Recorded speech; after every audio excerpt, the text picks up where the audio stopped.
Welcome back to another episode of Tie 24 Sports. Follow me, like, share, and subscribe. Down at the bottom, you'll see the cash app. Please donate at Tie 24. Well at cash app $ TY Rebel 22. But follow me on Instagram, TikTok, and Twitter at Tie 24 Sports. I was taking a break the full off season, but we're gonna get into some football topics and just some topics in sports in general. You know, because I actually made an appearance on YouTube. If you guys didn't see it, I'll pull it up in a second on a guy that was very so generous to help me out. Get my followers up. Will from 305 Sports Now. Let me pull that up. I just did an interview. But it was pretty much a dope thing. I actually met him in person. He's a teacher. And also does his YouTube runs the channel 305 Sports Now. Let me see if I can pull it up for you guys.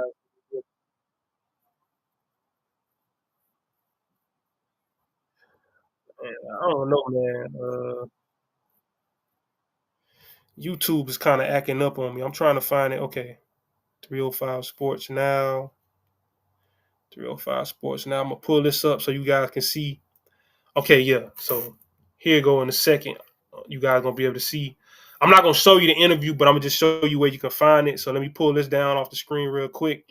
That's Mario Cristobal because we actually gonna get to some news with the Hurricanes because a lot of spring games are happening this week before we have the transfer portal because the transfer portal is gonna open back up for college football next week.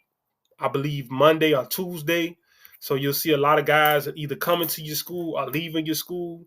But real quick, let me show you guys where you can find my interview. So if you go to 305 Sports Now, 305 Sports Now, Will was so kind to have me on there. Chalupa Batman was supposed to be on there, but he wasn't. He had to work. But basically, we did a nice little interview. We asked me a couple of things about, my football background. We had 36 views now, but you guys go like, share, and subscribe to Will's channel, 305 Sports Now, and run it up. But well, actually, dang, I'm thinking you guys can see. I'm sorry. Okay, there it goes. So yeah, that's Will's channel, 305 Sports Now. So you guys go there and like, share, and subscribe. Watch the interview. I hope you guys enjoy it. But that's basically an interview I just finished doing. We were talking about the Miami Hurricanes. We were talking about Don Shula, and Hugh Freeze, Houston Nutt, my Ole Miss days. We were speaking on a lot of things. He has Miami Flowing show tomorrow, so he's going to be doing shows all week long because the Miami Hurricanes spring game is coming up, I believe, at 4 o'clock on Saturday or 3 o'clock on Saturday. It should be on the ACC network. If not, I'm sure somebody will post it on YouTube for all you crazy Cane fans that can't wait to get some more hurricane fixes before the August kickoff. I think it's no September kickoff for the Notre Dame game, Labor Day weekend. So that's going to be a big matchup with the Hurricanes. Catholics versus convicts. But speaking of Hurricanes, let's get to what Coach Mario Cristobal was speaking on. I still haven't figured out that audio issue, so I'm kind of just have to translate what's going on. Basically, he's just talking about what's been going on with the defense. The defense is really improved. Um, they're really running to the ball. He's saying the D line, the defensive backs are improved. They got a lot of new DBs. And they're playing as a unit under Corey Heatherman, which is the new defensive coordinator. So that's a big thing that we're looking at. This is Brockemeyer, James Brockemeyer from Alabama and TCU. He transferred. He's gonna be like an all conference. Well, he is an all conference, all Big 12 center. Hopefully, he'll continue that at Miami this year. So let's look out for him. And actually, the transfer quarterback from Georgia, Carson Beck, that dates the he was dating one of the Cavanagh twins, one of the popular TikTok social media slash um, Miami Hurricanes women's basketball player before she broke up with him. He's spending that money well. He's $1 million guy, got a big contract in the NIL. He has some nice fancy cars that actually got taken from his estate but no, he's in good spirits. He's recovering from his injury, and he actually took the O line, the running backs, and wide receivers to prime 112. So that's pretty big. And I don't mean to go rapid fire, so I could slow down. I try to work on my speed, but also we got to look at Jontavius Wayman. This is a big blow to the University of Georgia Bulldogs. This is again the Miami Hurricanes and Mario Cristobal stuffing Georgia, yes, Georgia, into the locker. He says, I felt comfortable in my decision. Me and my mom, we talked about it. People in my circle, so his circle is even with the Canes. Let's go. Let's go. A Cane circle. I was having conversations with them about it. Why wait? So he must already had it in mind. I love the school. I love everything about it. I've got a good bond with the coaches, and one of the main coaches is probably Harris, Coach Harris of the DBs. He's a safeties coach, but they switch back and forth. Will Harris and Coach Estridge. They used to coach at Auburn. Will Harris used to coach at Florida. Um, they're getting big time recruits. I think this is the most recent guy they got, but they got Walters, Seatbelt Walters out of the West Florida, Central Florida area, out of that Tampa area. They're doing big things in that secondary, not just the transfer portal, but as it goes on, it says I love everything about it. I've got a good bond with the coaches. I can see myself playing there fast when I get there. That's really why I made my decision. Well, you all gonna have to compete for the job because it's definitely the you. So we'll see what's going on with Wayman. So that's his flip. He flipped from Georgia. He's a four-star flipping to the University of Miami, Jontavius Wayman. So not only are you going to another football powerhouse, but you're going to a better academic institution. And then you got that NIL money. You want to spend it on South Beach or you want to spend it in South Athens, Georgia. Come on, man. And then also the Miami Hurricanes have a big time commitment. I mean, he's been committed since last year, but Darion Coleman out of Orlando area, he's grown an inch or two. He's gained some weight. He's now a four-star, and he's been invited to the Elite 11. So the Hurricanes just keep it going. Then, this the big boss man, big Ruben Bain. He was hurt last year. He only played a few games. Speaking on the freshman out of Chaminade, big Dante Simpson. Uh, They already talking about Dante playing as a freshman. Ruben played as a freshman. I'm Dade County boys, Broward County boys, nothing to play with. Let's see what people are saying in the comment section about this. Let's check the comment section on Instagram. Say, hope he is all that we need. Is this Dwayne Wade's kid? I don't know what that's supposed to mean. Shout out Dwayne Wade. Some love him, some hate him. Now, more hurricane news. Ernest Uday, if that's how you say it, Uday Jr. Now he's transferred from Kansas to TCU to now he's going to the U. The U. We definitely can use him in that basketball program. I'm a Ole Miss Rebel and a Florida Gator slash Duke. I know I'm kind of team hopping when it comes to basketball, but I want to see the U back in that Final Four or at least in that Elite Eight. The ACC was down this year minus Duke. Jay Lucas, way to go. Somebody in the comment section saying, Jay Lucas, I love you. I don't know. I can't say I love him until you win us some games, but he gets some transfers. Now, this is another interview for offensive lineman talking about a freshman, Hayden Lowe, that is a terror. And that number 14 right there is a true freshman out of California. See, talking trash. He's in the two deep, it looks like.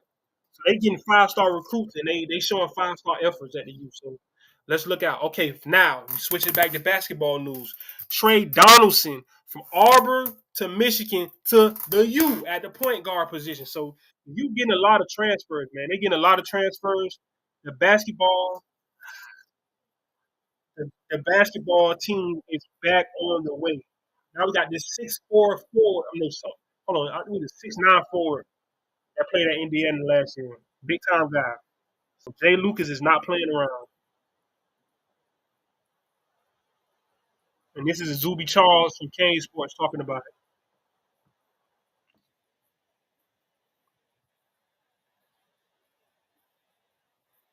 In the comment section, they're saying, bro, thank you so much for this amazing content. Somebody else saying, I like these videos, very informative. So, yeah, we are a football city first, but we definitely on our basketball thing. And speaking of basketball, let's see how the Miami Heat have been doing. How have the Miami Heat been doing, heating it up down here in South Florida? I was afraid for a while. I thought Pat Riley had finally lost his touch, and then we went on a 6-game winning streak. But I'm gonna let you guys take a look. So you see, this was one of the guys I was kind of skeptical of, Donovan Mitchell. But it says defense deserves some attention and some recognition. So let's see what they're saying about him. You seeing all fire emojis, all fire emojis. So that Heat, it looks like the Heat is back on, man. Slow motion, throwing dimes. So number 20, Anderson. he seems like he got something on his mind, man. When you make it passes like that, I mean, Jaime Hotcast, he can't do nothing but score. Then look at all the guys. He got 3 guys in his face. Come on, man. This is what the Heat is doing. This is what the Heat has been up to. Anybody that's like the Heat is over with. I don't know. Ask where. Ask where. Remember when they said that Duncan Robinson might be headed out of town, and who thought that Jimmy would leave before Duncan Robinson? You know. By the way, Jimmy came back to Miami, and he got what he was looking for. You know. But the Miami Heat, man, they've been on the road, man. They definitely been on the road, coming off this 117 to 105 victory. So shout out to the Heat, man. Shout out to the Heat. Before we get off, let's go look at the bread and butter. Let's go look at the National Football League. The draft is slowly approaching us late April. Now, this is one of the main guys people are looking at running back, Ashton Genty. Breaking long runs. He did big things against Oregon. I mean, he's great, man. They're saying I still wonder how he didn't get the Heisman. Y'all wonder too. Heisman snub. Raiders fans putting up their flag. Raiders, I don't know. The Raiders do need a running back. I'm not sure what sat down much during that game. I'm not sure we sat down much during that game. The crowd loved it, and it was a great game in the blue. Okay, so that must be a Boise State fan. Okay, top 5 quarterbacks in the draft, according to Bucky Brooks. Shedeur Sanders and Cam Ward. We got to stop right there. I love Shedeur. Cam Ward is the best thing since sliced bread. Cam Ward is the best thing in the draft since Joe Burrow and Patrick Mahomes. Mark my words. Okay, so now, Ole Miss, the Rebels, Jackson Dart has jumped up the draft. That's why you do not set out a bowl game. Cam got a record in the bowl game, but he didn't finish. But Jackson Dart, he showed his behind against Duke. Then we got Jalen Milroe. Has actually been invited to the draft. I don't know about that. I like Cal McCord at this point better. I guess they plan on coaching Jalen Milroe up. Then the top 5 running backs, Ashton Genty. For all you Dolphin fans, I would be looking at Omarion Hampton. I would be looking at Dalen Sampson. Maybe even the Miami Hurricanes, Damian Martinez. But it's a lot of good, decent running backs. I don't know about Travion Henderson. I don't know if his game's going to translate well to the NFL because he's great downhill, but I don't know about the lateral movement. Remember, that's what messed up Trent Richardson out of Alabama. Then we go to wide receivers. We got Teteroa McMillan. We got Matthew Golden. Steve Smith was saying he's high on Golden. I don't know how high I am on Matthew Golden. We got Emeka Egbuka. He might be my best receiver in this draft, but he's a slot guy, even though he has outside size at I believe 6'1", 200 and something pounds. Luther Burton, they're saying they're not sure about the off the field issues. And then you got Isaiah Bond. He's a fast guy, but he didn't totally perform up to his potential, in my opinion. Then at the tight end position, we got Tyler Warren. You got Elijah Royal. You got Mason Taylor. You wouldn't go wrong with either of those 3. The other 2 guys are more blocking guys. Harold Finn, not necessarily always blocking, but Colston Loveland, I don't know about taking him high. Now, the Dolphins might be looking out for Will Campbell out of LSU as an offensive tackle, or even Mimbo out of Missouri. Once you get down to Simmons and Kelvin Banks, I would probably side with Banks over Simmons. But let's move on. Interior lineman. I think they should split up guards and centers. I don't like this whole interior lineman thing they've been doing recently. I saw it on 24/7 Sports. But when you get to the pros, you kind of want a guy that plays a position. You got Tyler Booker of Alabama. He was okay. He was good. Donovan Jackson out of Ohio State. So you got a couple of guys. Tate Rutledge, I think he's a slept-on pick out of Georgia. You know, then Cam Ward, the U, doing it again. He had a great pro day going to Restrepo. This is what I'm saying. How should do it better than that? This man is putting on the show. It's immaculate, man. Look at him. Look at him. Look, look. Like Bucky Brooks is saying, I don't even know why we're here. We've seen Cam Ward do this a million times on tape. Like Cam Ward is really the new you. He's the new you, man. Now, notable wide receiver, still free agents. So we got pictures of I almost said ODB, Odell Beckham. We got Amari Cooper from Miami Northwestern, Buffalo Bill. Then we got Keenan Allen. So I think after the draft is probably when these guys will be finding teams because it seems like okay. Also Tyler Lockett, you got Odell Beckham Jr. I think Odell should have stayed with the Dolphins. That was a bad call. Tyler Boyd, Robert Woods, Deontay Johnson, and you got Elijah Moore. He's a Broward County guy, Ole Miss Rebel. So there's a lot going on out here. I'm gonna probably get off. That's gonna be the show for the night. But look out for me to be getting back on as more transfer portal news pop up for college football and after those spring games happen. There's just a lot going on, and we're gonna see what's going on with high school recruiting and everything. I'm probably gonna do some film reviews, but if you check in, thank you for checking in, checking out the show. I'm out.